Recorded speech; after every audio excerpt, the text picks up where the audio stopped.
Welcome to TMZ Live. So we broke the story yesterday about an exchange of words at a Detroit auto factory between President Trump and an auto worker, where the auto worker called Trump a pedophile protector, and Donald Trump then responded by the expletive "you," which it's a little hard to hear, and then flipped him off. Here's the video.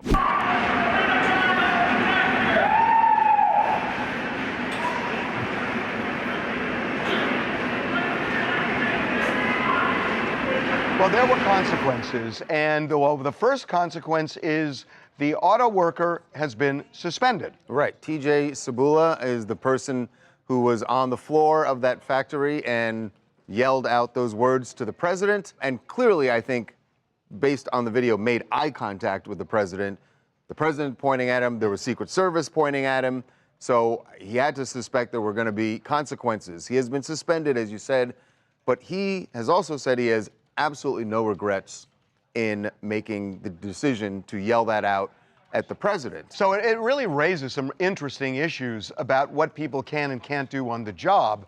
And his union is now not only backing him, but vowing to fight on his behalf. Right. And who knows what's going to happen if Ford wants to do more than suspend him, but this is what the United Auto Workers Union told us. The auto worker believes in freedom of speech, a principle we wholeheartedly embrace, and we stand with our membership in protecting their voice on the job.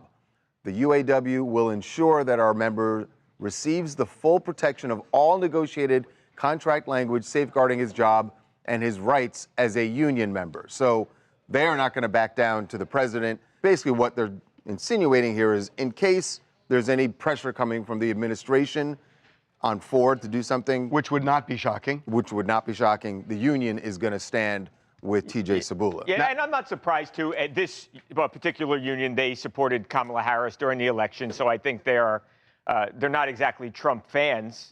No, I mean, the head of UAW got into a shouting match with Trump, so it doesn't shock me. Although there's a difference here, and I think the difference is Donald Trump gets triggered by Epstein. Yeah. He just does. Yeah. Oh, clearly. And I think had this guy screamed something else about immigration, affordability. Affordability. Right. I don't know that it would have gotten Trump's ire the way it did. Right, I agree. Those two words. I think those two words trigger him, and it really brings Epstein back into the headlines because this is what Donald Trump is just he can't tolerate. Right. No, I agree. He can't stand it. He gets people yelling things at him everywhere he goes. Right. Doesn't react like But this he does. Yeah. So it raises a kind of an interesting issue. The union was saying this is him exercising his freedom of speech. At the same time, he's on the job. He's on the job, and there's a disruptive nature to it. I don't know what the union contract says. It may say things like you can't disrupt the workplace. Right. And maybe they interpret that as disrupting the workplace. I don't know. I don't know how a judge would rule on that. I don't know, but clearly the union seems to think that he was within his rights to yell out what he yelled while the president's there. Yeah. But you're right. I mean, a judge would have to decide, or a jury would have to decide if it got to that point. It's interesting that I think this goes all the way to the top of Ford. And then they have to make it does. Yes. Oh, I 100%. And then it becomes a purely political. If you guys have a guest in here on TMZ Live and I start heckling them and yelling things at them, I would expect to be fired. Well, I mean, that has happened in the past. Quite famously, that person was not fired. Well, but I was performing on the show. No, I think I wasn't talking. You were talking about something else. Oh, I did talk about me. No, it's something else. But I would expect all that. I'm saying is that Ford has a dog in the fight in terms of its business with Donald Trump. Yes. So then is Ford going to say to the union, go pound sand, and that we support Trump on and this? that we have they're in between a rock and a hard spot. They're in a bind. Absolutely. If the Trump administration puts pressure, if they make a phone call to Ford, now they're in a bind. Right. Exactly. If the administration doesn't say anything, I think that Ford has to go along with the union. They're not going to screw the union. You think that nobody from the administration is going to call anybody from Ford? I mean, they're busy. They got a lot of other things going on. Hi, I'm Courtney, and I'm from Metro Detroit. So I have a couple thoughts on this, and the biggest one to me is a free speech issue. The guy used words. He did not use violence. And more importantly, to your point, the president is so triggered by this. And when something doesn't resonate with you, if you don't identify with something, you kind of just let it roll off the back.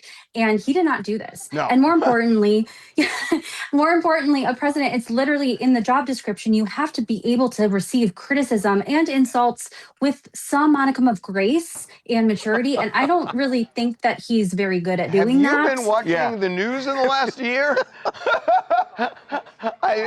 Maturity. Well, here's something else President Trump might be focused on. The fact that his HHS secretary basically called out his eating habits in the most dramatic fashion I think you possibly could. I don't know this is even negative. It's almost more just in awe of Donald Trump's health vis-a-vis his eating habits. Right, but here is what RFK Jr. said about the president's eating habits. And we should say, on the heels of RFK Jr. talking about making America healthy again, changing the whole food pyramid, doing all of that. So RFK Jr. goes on the Katie Miller podcast and said this. Who has the most unhinged eating habits? The president. The interesting thing about the president is that he eats really bad food, which is McDonald's, and then, candy and Diet Coke. But he drinks the Diet Coke all times. He has a constitution of a deity. I don't know how he's alive, but he is. But he says that the only time that he eats the junk food is when he's on the road, and he wants to eat food from big corporations because he trusts it. He doesn't want to get sick when he's on the road. If you travel with him, you get this idea that he's just pumping himself full of poison all day long, and you don't know how he's walking around, much less being the most energetic person any of us have ever met. I am not buying the notion that Donald Trump is eating fast food because it's from a big corporation and he doesn't trust anything else. He's lived in New York City. He lives in Palm Beach. He goes to major cities where there are A+++ restaurants. He can go anywhere he wants. He could go there. He likes McDonald's. Well, right. Well, but what do you make of this? Of the fact that he says while he's at Mar-a-Lago, he doesn't eat like that. This is when he's traveling and so forth. And at Mar-a-lago, maybe he's having Caesar salad. I trust don't big know. corporations. It sounds like a king who doesn't want to eat the food. Right. Maybe there's a trust issue of like who's preparing it. He likes standardized food. There's no doubt about it. But the flattery is what really stands out to me. That he says he has a constitution of a deity. He's still sort of expressing that awe and amazement. And Trump will love that. Trump will love that. That's why he does it. But this is a guy who's devoted his whole life as HHS secretary to say, make America healthy and stop putting this poison in your body. Well, so he has to reconcile the two worlds. The question was a setup. I mean, for people who don't know, Katie Miller is the wife of Stephen Miller, the deputy chief of staff. So and that was a setup question, no doubt. Like, RFK knew it was coming. But it harkens back to one of the great photographs taken in either Trump administration, where RFK Jr. is on that airplane after he's talking about don't eat that stuff, and Donald Trump puts all of that in front of him, and he holds that burger, and his wife, Cheryl Hines, told us that it was a photo op. It was forced. It looks like a hostage video. It was a hostage video. Wants to be nowhere near than stuck in the cabin of a plane. Hostage video. That's exactly what it was. Hi, I'm Hazel. I'm based in Utah, and honestly, this kind of bickering and comments is exactly why people are so tired of politics. This just is so unnecessary. I mean, RFK is focusing on Trump's eating habits instead of his actual leadership. People didn't vote for Trump based on the way that he ate. They voted for him based on the way that he acted. This kind of stuff just distracts us from the real issues. Well, food is an issue for RFK. The real issues are definitely being dealt with as well. Yeah, but I mean, food is a big issue for Health and Human Services. A lot of people are criticizing the way RFK Jr. is handling it, but food is top of the pyramid. Right? You're going to say food chain? I was going to say plate. Coming up. Kiefer Sutherland facing some very serious charges here in Los Angeles after an arrest early Monday morning after the Golden Globes. Calls an Uber to go home, Uber Black. According to law enforcement, our sources say the driver claims Kiefer put hands on him and said, if you don't let me out, I'm going to kill you. Be right back. Kiefer Sutherland facing some very serious charges here in Los Angeles after an arrest early Monday morning. After the Golden Globes, Kiefer Sutherland was out with a friend, having some dinner, calls an Uber to go home. Uber Black. He's got that kind of money. Mm-hmm. And by the way, expensive. Yeah, of course. I was shocked. I was shocked how much. Do you not use Uber? I did this weekend, and I was shocked at how much it cost. Wow. Well, so anyway, he's in Uber. He's in the car, and they are driving. For some reason, there's a dispute, and Kiefer says to the driver, stop and let me out. According to law enforcement, the driver would not let him out and continued. Kiefer allegedly said it 2 more times, and then finally the driver did stop. But according to law enforcement, our sources say the driver claims Kiefer put hands on him and said, if you don't let me out, I'm going to kill you. And the driver called 911. Calls 911. Cops come to the scene. Kiefer ends up getting arrested for felony criminal threats. And was not for assault or battery. Not for assault or battery, for felony criminal threat. And he was arrested. He posted $50,000 bail. But again, this is a felony. And, it's interesting, the driver calling 911. And I'm guessing Kiefer was still there. Oh, Kiefer was there. He's on the 911 call. They were both out of the car, we're told. Now, the other thing we're told is that there was some language issue with the driver. He either spoke Armenian or Russian.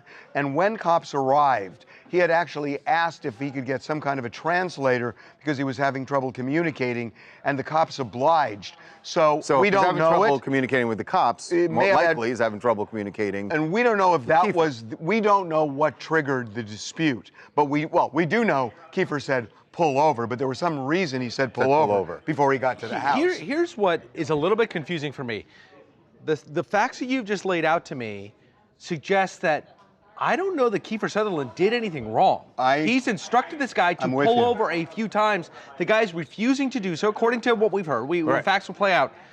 Imagine if that was a single woman in that car, and she's saying, pull over, and he keeps on going. 3 times. 3 times. She would have every right to put hands on him, to demand, to say, I'm going to kill you unless you let me out of the car. That's all fair and good. Now, there might be details. I know. I think you're on the I'm going to kill you. I think that's hyperbole. And that's why I think I think this is going to get kicked. That when you say to somebody, I'm so mad I could kill you, people use that expression. And I know that if somebody's aggressive and if you don't pull over, I'm going to kill you. Right. I get it. But is that a felony? No, you need terroristic threats. You need the person who heard it is actually thinking you're going to commit that crime. If you've said pull over twice, you're the customer, and the guy's not doing it, I would start worrying, am I getting kidnapped? At some point, it's kidnapping, right, when you don't pull over for a long enough period of time. I'm just saying, look, I think the language barrier may end up being a big thing here, and maybe the driver interpreted something Kiefer said or some action as a threat to his life. I don't know, but this whole thing about excusing saying, I'm going to kill you, we can't do that. Again, the devil's in the details. How long was he driving with Kiefer in the car? How much was Kiefer ramping up the language at some point? If Kiefer says, well, which apparently he did, pull over, he didn't do it. Pull over again, he's not doing it. At that point, are you worried that he may do harm to you? If you don't stop, I'm going to kill you? Are you worried he might do harm to you if you're the passenger and this driver's not doing it? And there was something going on that made Kiefer say that. Right. So I think it's hyperbole. Hey, Allison from Tennessee here. Kiefer, good job hiring a designated driver. However, I do think that the fault is on the state for issuing a driver's license to someone who does not speak English. It's a really interesting issue. No, it's a really interesting issue that if somebody cannot speak English and you have a situation like this where they can't even talk to the cops, it's an issue. Yeah. Well, the last domino of the Scandival, remember that? Remember an old show called Vanderpump Rules? Wait a minute, that domino, the last domino hasn't The fallen final yet? domino has fallen. God. I think this is really the last thing that was left to be settled. Ariana Madix and Tom Sandoval's home Right. they shared. There was a big dispute over, they both moved out. They decided they were selling it. I like the pool. Can you go back to that? I like that pool. There was a dispute, Ooh, I like that legal pool. dispute over who gets what once it is sold, and they have now reached a settlement. So everyone's happy now, I'm sure. You know who's really happy? It's not Tom. The lawyers. The lawyers are happy. The lawyers are happy. What's interesting, and you would know the answer to this over me because you're the legal guy, is they don't put in the documents don't feed pumping him up He a little doesn't bit. need that. But it's weird to me that after 3 years, they don't say in the documents what the actual settlement was. They don't do that. They never do The that. house isn't on the market, so it's not like they've listed it for So sale. it's not sold yet? Well, there might be a pocket listing. We don't know. Last time we knew, we've made calls. No one's giving us a straight answer on what the settlement was. Was it ever But listed? It was never listed. So Well, is one of them What living we in it? do know Is is one that of them living in it? Tom was living in it, and Ariana moved out and got her own home. Well, Tom may have bought her out. So maybe he bought So her Tom out. probably It seems bought her like out. that's, yeah. I mean, if Tom's still living in it, Yes, he is. He then bought her out. clearly he bought her out. And I she mean, wanted. they're not gonna and say. This is the oldest thing in the world. She's saying it's worth way more than he's saying it's worth because she wants half the profits. He's saying it's worth way less. She's saying it's worth more. She sues him. He sues her. They fight. They pay the lawyers, and they meet in the middle. You had to go to law school to learn that? It's a fraud. Hi, my name is Ashlyn, and I am from Orlando, Florida. Listen, Team Ariana till I croak. Really? But this chapter needs to Really? end. Yes, absolutely. Why? Because Team of Love Ariana. Island? No, OG Vanderpump, come on. Team Ariana till I die. Can you imagine actually cohabitating with the worst person you've ever met and then smacking a lawsuit on top of that? Wait. Is Tom That's Sandoval dark. the worst person? You heard her. Really? Team Her? Ariana till she dies. Can I tell you For what her, it is? He's the worst. Can I tell you He's what a it word is? with a mustache. Here's what it is. I'll tell you what it is. That whatever they're fighting over, it's chump change compared to what she's probably making now in Love Island. Yeah, I was like, exactly. ah, I mean, forget it's it. so in her rear view at this point. so. Exactly. Coming up. Laura Jadid decided that she was going to attempt to become an ICE agent. Went through the process of filling out an application, and guess what? She was hired. She says. Joining us right now is Laura Jadid to talk about the process that she went through and why she is absolutely shocked that she was selected to become an ICE agent. Be right back. TMZ's got every freaking thing. Big celebs, big stories, big events. BB Rexa was looking hot on vacation. Look at the water, too. Did you just say, look at the water? I mean, I'll be honest, that is what I was looking at.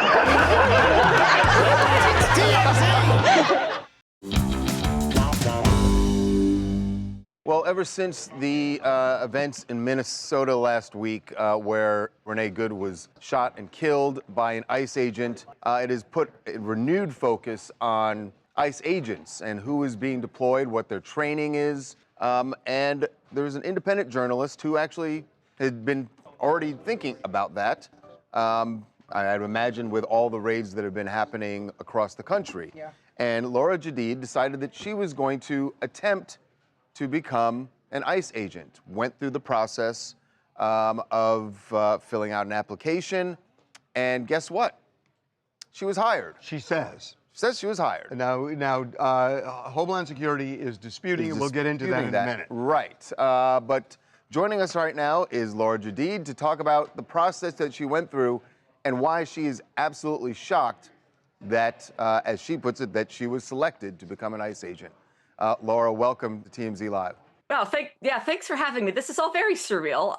This was never supposed to be an article about getting hired by ICE. This was supposed to be an article about going to an ICE hiring expo in Arlington, Texas back in August and just what that process was like. I'm not a great candidate for ICE. I'm pretty vocal about how I feel about them and how I feel about the Trump administration. I have my own page on antifawatch.com. I feel like I'm a less than ideal recruit, but I am also a veteran. I went to Afghanistan twice with the 82nd Airborne Division, and a skills-based resume at first glance looks plausible. So I took a skills-based resume to this hiring event.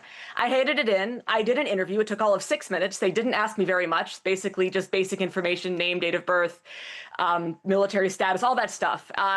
And then I went home expecting to never hear from them again.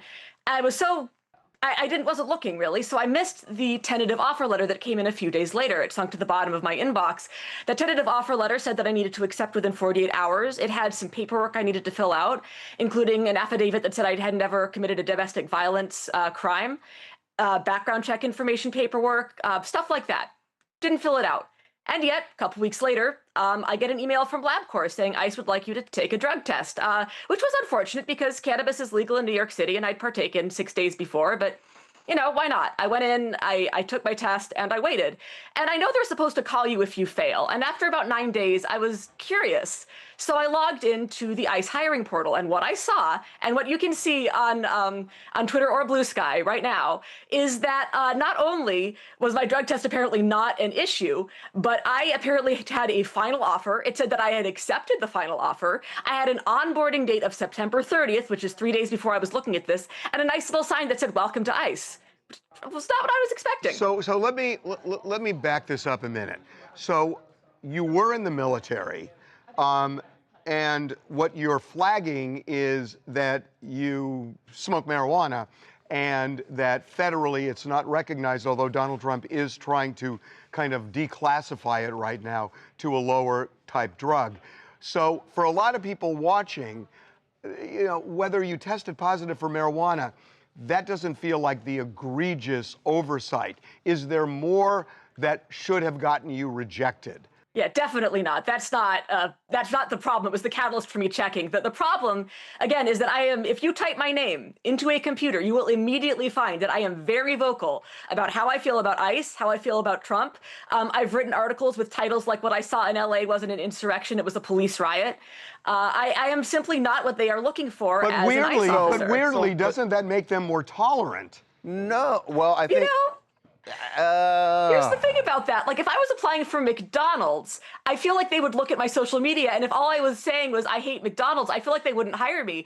If I was going on a Tinder date, I think I would type someone's name in, and if they said things that were against me personally, I don't know if I would go on a date with them. And I feel like the average person going on a Tinder date does more research than ICE did on me. Also, we've been hearing a lot about how anybody that resists ICE or thinks that they're not doing a good job or films them or talks back to them, or in fact, even the media who encourages this kind of behavior, they have called that domestic terrorism. So is it domestic terrorism, or are we good recruits for ICE? Because it can't be both. It can be neither, but it can't be both. So what you're saying here, what you're feeling is that they did not do any background check, that they are, it seems like the point of your research is that they're just taking anybody. That does appear to be the case. And if you look at that screen grab, you can see that it lists my background check as completed on October 6th.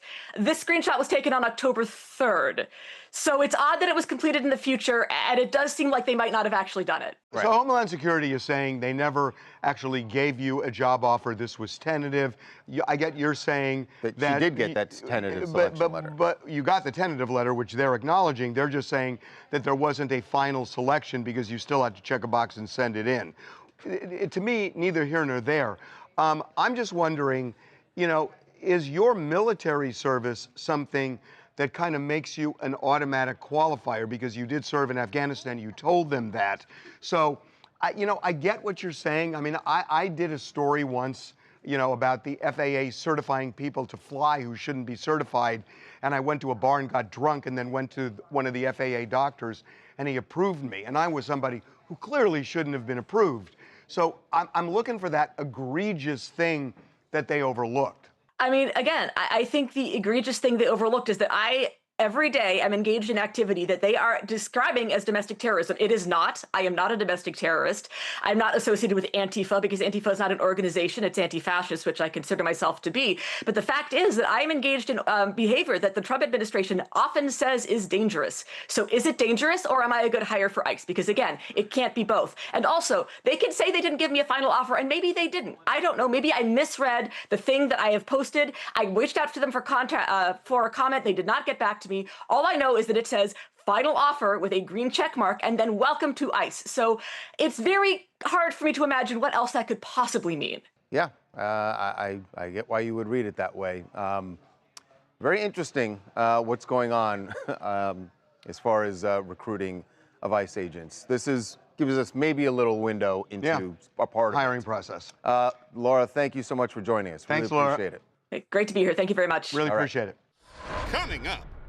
Sydney Sweeney has a lot on her plate right now. A lot of buzz about the return of Euphoria, but she is taking time out to do something that has nothing to do with show business, but I think has something to do with her boyfriend. Oh, it absolutely does. She met with 2 survivors of the October 7th attack. Be right back. Welcome back to TMZ Live. Sydney Sweeney has a lot on her plate right now. A lot of buzz about the return of Euphoria, but she is taking time out to do something that has nothing to do with show business, but I think has something to do with her boyfriend. Oh, it absolutely does. She met with 2 survivors of the October 7th attack, 2 people who were actually held hostage and were freed last year. So this photo was posted by the organization Stand With Us.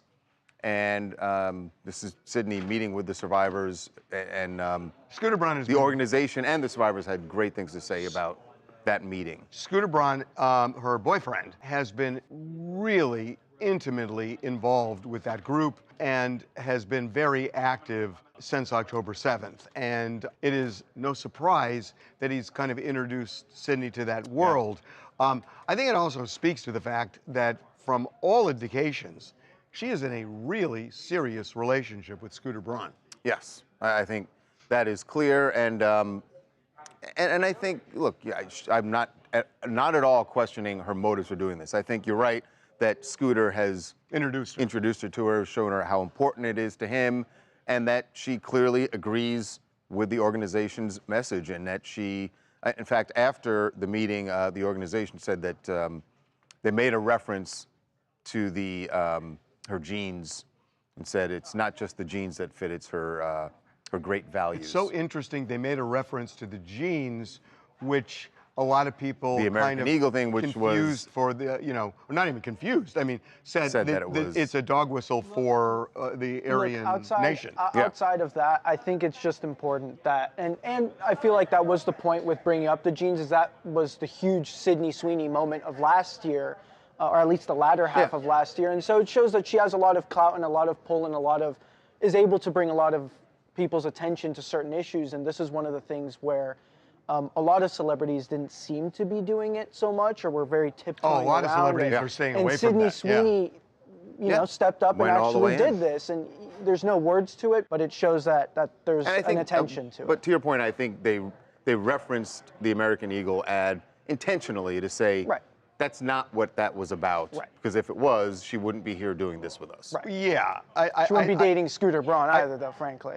Yeah. Well, there's that. No, that's actually a really good point. That's a very good point. Scooter is very involved in Judaism. Right. I mean, if you guys remember, the Nova exhibit was... That was Scooter. That was Scooter. Yeah. That was Scooter. When you start taking on your significant other's causes and you start understanding their values and things that matter to them. It's serious. Yeah, definitely serious. Oh, yeah. Hi, I'm Tammy from Nigeria, and I definitely think that people are projecting politics into something that could have just been a genuine human moment. Because meeting survivors is first about empathy before anything else. But I definitely think Sydney knew that this would spark up conversations online about her and Scooter, so both sides could be true. Well, you can't take politics out of the equation, because the reality is anti-Semitism just blew up in America after October 7th. Not just America, really, around the world. Around the world. In Australia, you saw what happened there. But you cannot take politics out of that photo. So when Ben Affleck and Matt Damon get together, they know, right, that immediately there's going to be, the conversation is going to turn to Boston. It's going to turn to Boston sports, their favorite teams. Jimmy Fallon put an interesting twist on it last night. They were on The Tonight Show, and Jimmy, who's also from Massachusetts, decided that the three of them would, in their best Boston accents. It's interesting because they kind of have to, sometimes for roles, kind of, tamp down the Boston accent. That all three of them leaned in very much to their Boston accents for this little skit they did. Pretty funny because it also takes a shot at the names of towns in Massachusetts, which if you've ever been there, good luck pronouncing some of them.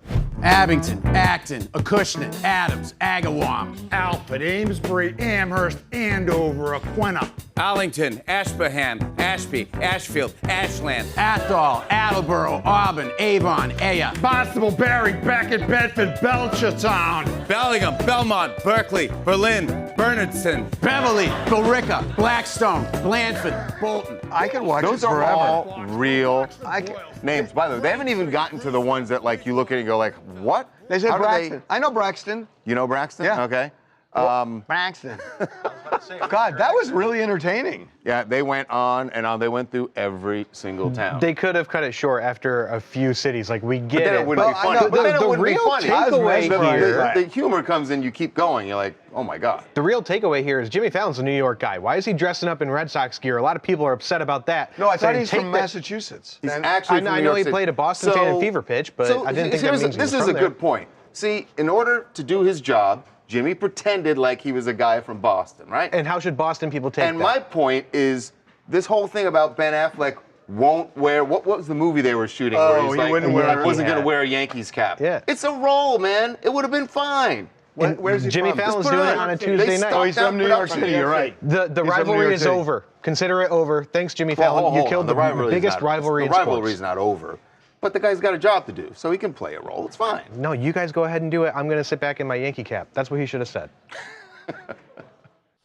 Coming up. V. Stiviano is making headlines again here in LA for a very bizarre incident. She ended up unconscious in the middle of the road. I was bleeding, my teeth were broken, my teeth were chipped and broken, my face was really scratched up. Be right back.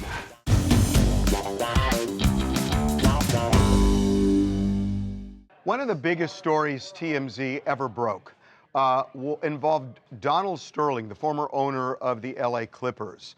In 2014, we obtained an audio recording of a racist rant that he went on, saying that he didn't want black people at his games, mentioned Magic Johnson by name.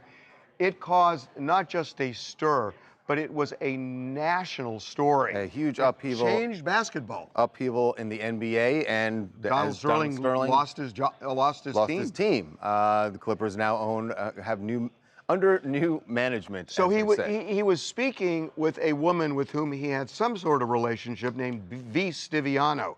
You may remember her famously wearing a visor when she was out in public, but she was the one with whom Donald Sterling was speaking. And now V. Stiviano is making headlines again here in LA for a very bizarre incident that she says happened to her at a famous, as she was leaving a very famous hotel here in the LA area, the Ritz. And she ended up unconscious in the middle of the road. And she has obviously a lot of questions about what happened to her. Joining us now to discuss this bizarre incident is V. Stiviano. V, welcome to TMZ Live. Thank you. Hi, Larvi. How are you? I'm good. So listen, you filed a police report. I'm just fascinated by this because it's such a mystery. It appeared in this video that you had posted that there were injuries to your face. Do you believe someone attacked you, or what happened? I stopped by to visit a friend who was in town for about 20, 30 minutes, and I hung out with them at the restaurant, and I didn't drink. I didn't have a glass of water. I didn't touch a napkin. I didn't do any of that. And I hung out for a little bit, for about 20, 30 minutes. After that, I decided that I was going to leave. And as I proceeded to leave and exit the Ritz-Carlton in Marina Del Rey, I walked up to the sidewalk, and all I remember, the next thing, I was unconscious, laying in the center divider of the street. I was bleeding, my teeth were broken, my teeth were chipped and broken, my face was really scratched up, I was very swollen. Immediately after waking up in panic and disorientated, I got up and tried to make my way to my vehicle. As I approached my vehicle and got in, I rushed myself to Marina Del Rey, Cedars-Sinai. I was conscious enough to make that decision. I was fully aware and alert. But in the time where I was rising and getting up from whatever must have happened to me, I was still trying to gather my thoughts. Do you know how much time transpired between you remember walking up to the sidewalk and then when you woke up? How much time had transpired? In my mind, when I realized what was going on, I had no idea. I thought I had been into like a big accident, like something happened to me. I didn't know. I was blindsided by the lights of the upcoming traffic. There was a bus and a catering truck. There was another truck on the side. I was fully aware and alert, and I was paying attention as I was trying to rise up. However, it was very scary. I don't know. It could have been an eternity for what it seemed like to me. But I mean, are we talking like, was it minutes or several hours? Like No, it was like minutes. It was like Okay. minutes. According to the security surveillance team at the Ritz-Carlton, which I spoke with that evening, they said that there's a time lapse where the video goes into when I'm exiting the hotel at the Ritz-Carlton through the front. I walk around the little water fountain on the side, and I approach the sidewalk towards the street, heading northbound. And as I was doing that, the video cuts off. Is it possible? I mean, look, there are a couple of scenarios here. One is somebody attacked you and you went into unconsciousness. But you seem to remember everything both before you went into unconsciousness and immediately after. So is it possible you just fainted? That something happened where you literally just fainted, hit the ground, chipped your teeth, injured yourself, and then woke up? There's a possibility that that could have occurred. However, when I left the premises, I was very aware of my body.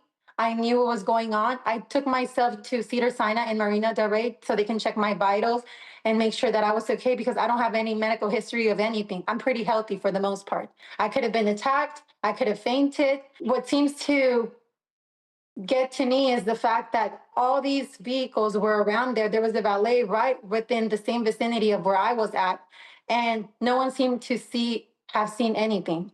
According to the security there, they said that there's a time lapse in the videos that it goes into something. I'm giving you an example. I'm not going to say verbatim exactly what they said because I could be wrong, but I'm going to say this.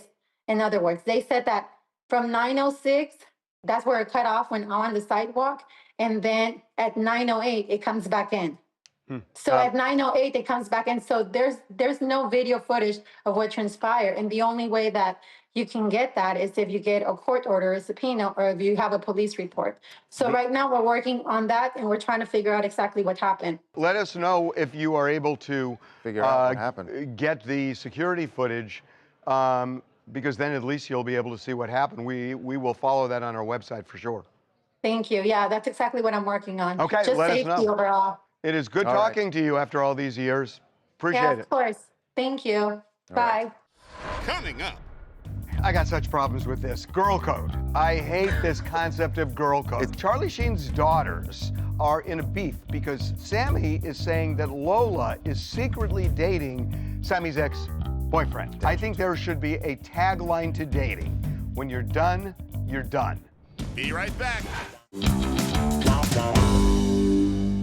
Okay, I got such problems with this. Girl code. I hate this concept of girl code. It's not a problem for you. It's not something you should be interested in. Guy code is the same thing. It's Okay, dumb. that's different. But in this case, Charlie Sheen's daughters, Lola and Sammy, are in a beef because Sammy is saying that Lola is secretly dating Sammy's ex-boyfriend. So you think that there's an addendum to girl code that actually should be, people should pay attention I think there should be a tagline to dating.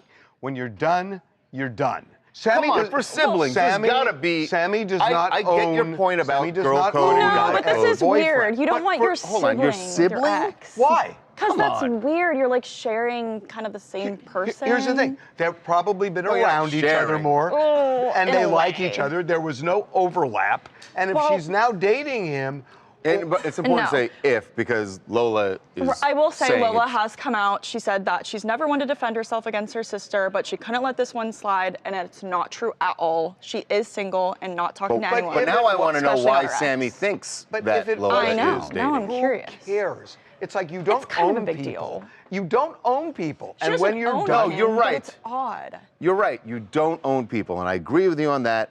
And yes, girl code and guy code in general is dumb. But siblings, I'm sorry, there should be an exception for that. No, and I'm down with that. Thanksgiving Sibling code. Awesome Thanksgiving.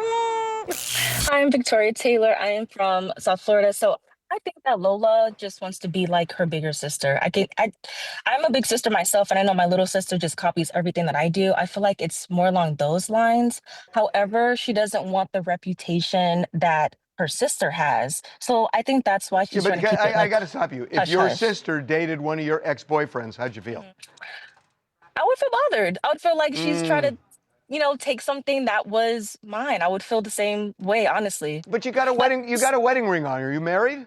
I am married. Okay, well then get over it. What? You are on one. What else you guys want to talk about? Hi, my name is Kai Malone, and I am from Jonesboro, Arkansas.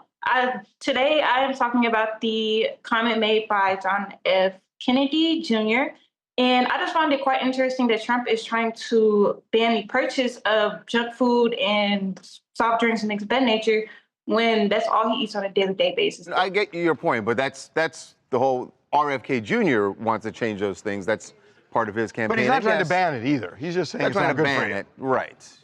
And he would He's not trying to limit it. And he would not dare try. No. One more. Hi, I'm Jordana from Boca, and I'm talking about Sydney Sweeney. First of all, I think a lot of celebrities are really reluctant and afraid to speak out on any causes that are polarizing and divisive. And I think that it just shows that she's being a human being by supporting that these kids who were dancing at a concert and then viciously attacked, held captive, and now they're free. It's a human emotion to be happy for them. And I think that the world needs a reset and a reminder that we're all human. So I think it just shows a lot of depth that she's more than just cute jeans. Well said. Yes. Coming up. Sean Penn, he gets around. Sunday night at the Golden Globes, and now chilling on a bus in Ireland, or at least Conor McGregor seems to think so. Be right back. Sean Penn, he gets around. Sunday night at the Golden Globes, and now just chilling on a bus in Ireland, or at least Conor McGregor seems to think so. Watch this, spots, he thinks it's Sean Penn. I'm pretty sure it's not. Listen, am I tripping? Or is Sean Penn driving an Irish bus, folks? That's Sean Penn, yeah? Shawty! Nah, bro. That's Sean Penn, folks. He's driving an Irish bus. Hey, Sonny! You didn't see all of the Golden Globes, but Nikki Glaser made a joke where she was like, some people in Hollywood get a lot of plastic surgery, and then Sean Penn, he's aging gracefully. Oh, she said that? Actually, she said he's decided instead to turn into a leathered baseball mitt. You call me mean? Oh my God! Whoa! You're just sad you didn't think of that. God, I wish I would have thought of that. See you tomorrow.